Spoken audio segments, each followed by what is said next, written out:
Moi, Jean, j'étais dans l'île appelée Patmos. Mon esprit était à l'écoute le jour du Seigneur, et j'entendis derrière moi une voix forte qui disait « Écris à l'ange de l'église de Pergame. Je connais tes œuvres, je sais aussi où tu demeures. Là où est le trône de Satan, tu retiens mon nom et tu n'as pas renié ma foi. Même au jour d'Antipas, mon témoin fidèle qui a été mis à mort chez vous, là où Satan a sa demeure. » Aujourd'hui, il ne reste de Pergame que des ruines. Mais lorsque l'apôtre Jean écrivit sa lettre à l'église qui s'y trouvait, il s'agissait d'une des villes les plus influentes de l'Empire romain. Pergame avait un statut unique et différent de toute autre ville, car elle constituait un centre politique. Un centre d'où toutes les décisions étaient prises et qui devait influencer toute l'Asie mineure. L'acropole de la ville n'avait rien à envier à celle d'Athènes. Sa bibliothèque était la seconde plus grande du monde ancien, représentant une collection si importante que le général romain Marc-Antoine l'offrit en cadeau de mariage à Cléopâtre. À la fin du 1er siècle, Pergame était une ville florissante. Alors pourquoi le livre de l'Apocalypse l'appelle « le lieu où Satan a sa demeure » ? La réponse se trouve dans les ruines des temples de la ville. D'une part, c'était une très belle ville. Mais d'autre part, c'était aussi la ville la plus sombre et la plus inquiétante de tout l'Empire romain. Les habitants de Pergame étaient considérés comme les gardiens des temples d'Asie. La ville possédait 3 temples dédiés au culte de l'empereur romain, un autre pour la déesse Athéna et le grand autel de Zeus, le roi des dieux grecs. Beaucoup de spécialistes pensent que cet autel est le trône de Satan, mentionné dans l'Apocalypse. Ce mot, trône, a d'abord été utilisé pour désigner un fauteuil d'une résidence personnelle privée. C'était le fauteuil du maître des lieux, du maître de maison. Le fait même que Jésus utilise ce mot signifie que Satan se sentait chez lui en ce lieu. Il y était assis sur un trône. C'était son territoire. Il était le maître de cette maison. La ville possédait également un centre thérapeutique appelé l'Asclépion, bâti en l'honneur du dieu serpent Asclépios. Au 1er siècle, ce lieu se situe au carrefour entre un hôpital et une station thermale. Les patients pouvaient y recevoir des bains de boue et des soins chirurgicaux très importants. Même l'empereur faisait le voyage depuis Rome pour y recevoir des soins. Mais il ne s'agissait pas d'une visite médicale ordinaire. Si vous étiez un patient en phase terminale, il ne vous était pas permis de vous rendre à l'Asclépion. Les prêtres de l'Asclépion ne voulaient pas qu'on entende que quiconque était mort en ce lieu. Il y avait même un très grand panneau juste devant l'entrée officielle de l'Asclépion déclarant « La mort est interdite ici ». Ainsi, la seule manière de pouvoir y entrer, c'était en leur faisant savoir que vous alliez vivre. Les patients entraient par ce tunnel souterrain. Puis, ils buvaient un sédatif et dormaient ici dans les dortoirs, où des serpents non venimeux se faufilaient entre eux toute la nuit. On leur disait que le dieu Asclépios leur parlerait pendant leur sommeil pour leur donner son diagnostic.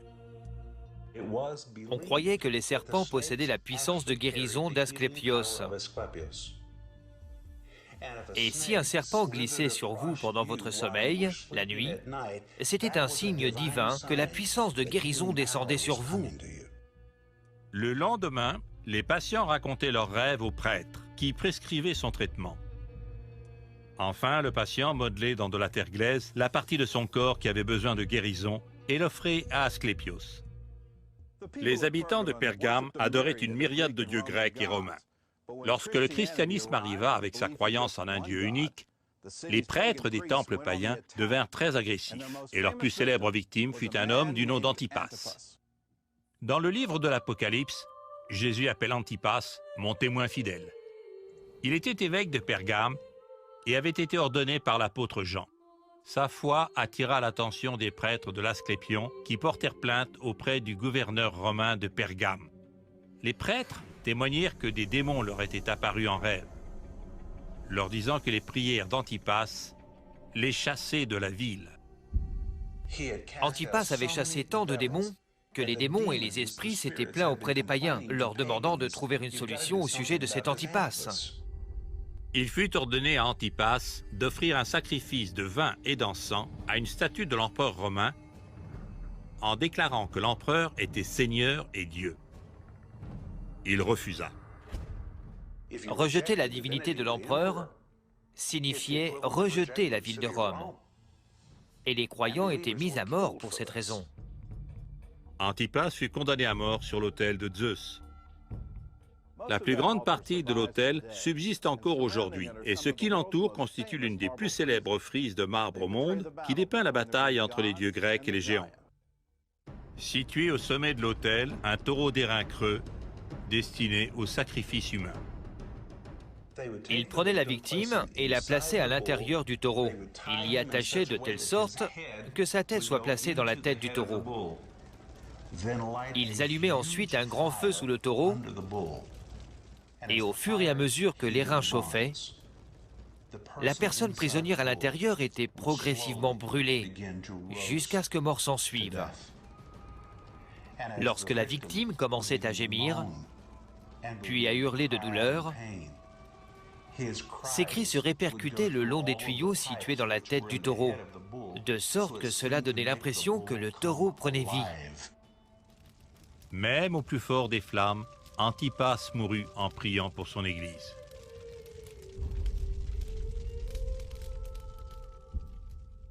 Quelques années plus tard, l'apôtre Jean écrivit le livre de l'Apocalypse qui mentionne la mort d'Antipas à cet endroit. Mais à Pergame, il ne reste que les fondations de l'autel de Zeus, qui est à présent à plus de 2000 km d'ici. Au XIXe siècle, des ingénieurs allemands démantelèrent l'autel et le transportèrent à Berlin. Le trône de Satan fut exposé dans le musée de la ville de Pergame en 1930, juste à temps pour inspirer l'un des dictateurs les plus brutaux que le monde devait connaître. Pergame l'Ancienne, le centre du culte païen dans l'Asie mineure. Connu alors comme le lieu où demeure Satan. Au 1er siècle, il s'agissait d'une ville florissante. Mais après des guerres innombrables et des catastrophes naturelles, les temples de Pergame étaient en ruine. Vers le milieu du 19e siècle, la grande ville de Pergame n'était plus qu'un lointain souvenir. Les locaux utilisaient le site comme carrière, pillant les marbres pour leur nouvelle construction jusqu'en 1864, lorsqu'un ingénieur allemand visita la ville. Karl Uhlmann fut choqué par la destruction de ces artefacts sans prix et obtint la permission de procéder à l'excavation de l'ancienne ville lui-même. Il y découvrit l'un des plus grands monuments de l'histoire, l'autel de Zeus.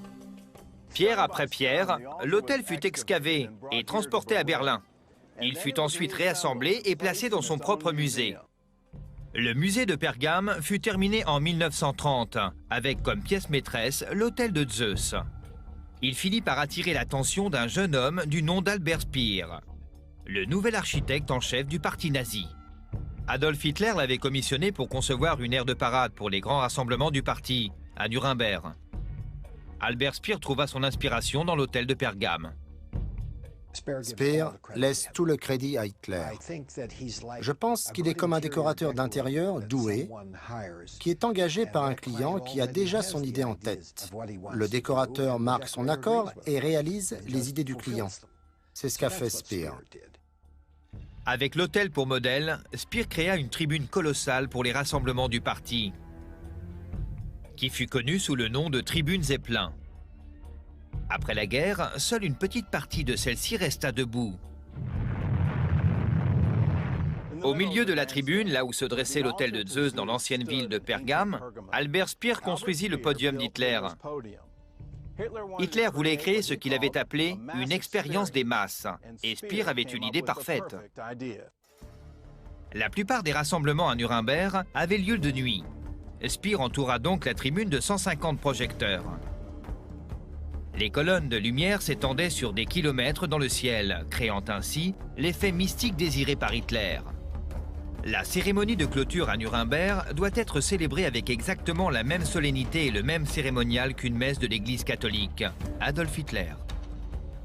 Ce jeu de lumière a été appelé la cathédrale de lumière, et elle devint la marque de fabrique des rencontres hitlériennes.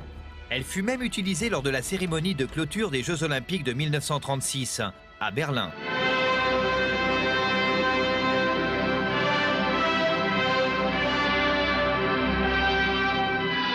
Hitler connaissait très bien la mythologie germanique et chaque fois que vous prêtez attention à la mythologie, vous levez les yeux vers le ciel. Je crois donc qu'il n'est pas accidentel qu'Hitler ait demandé à Speer de créer un environnement qui fasse regarder les cieux, et c'est ce qu'il a fait. Devant la grande tribune, des milliers de membres du parti nazi paradèrent à la lumière de torches. Ces rencontres avaient lieu de nuit, ce qui provoquait l'effet contrasté de la peur, de la force, de l'inconnu, du mystère. Tout cela était voulu. C'était très théâtral.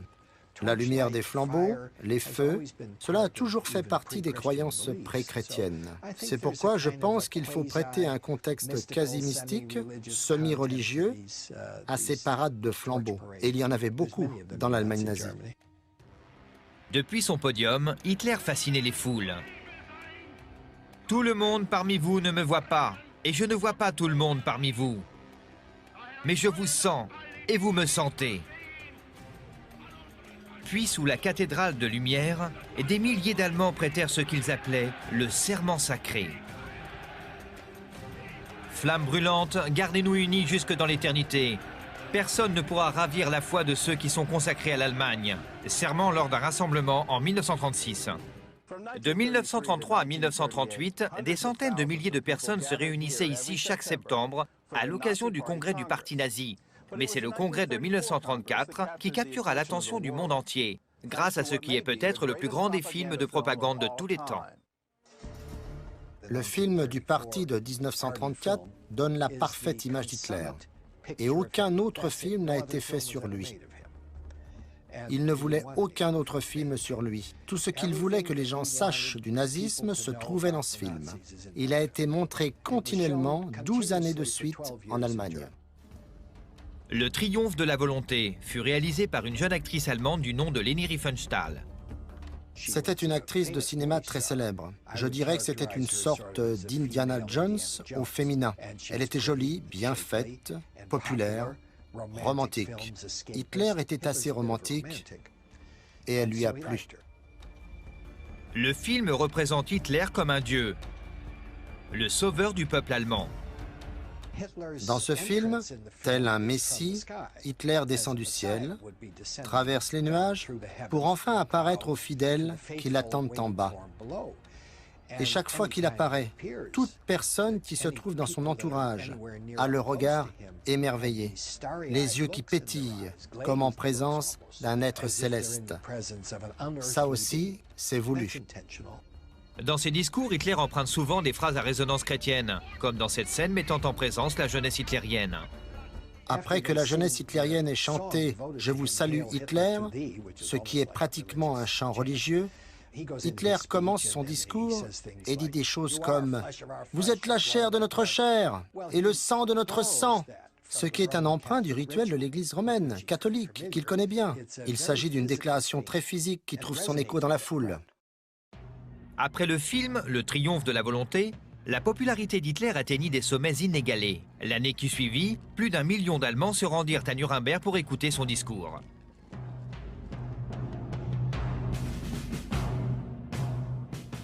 Le soir du 15 septembre 1935, Hitler annonce les lois de Nuremberg. Ces lois enlèvent aux Juifs la citoyenneté allemande. La loi sur la protection du sang allemand et de l'honneur allemand a pour but d'initier le processus de marginalisation du peuple juif.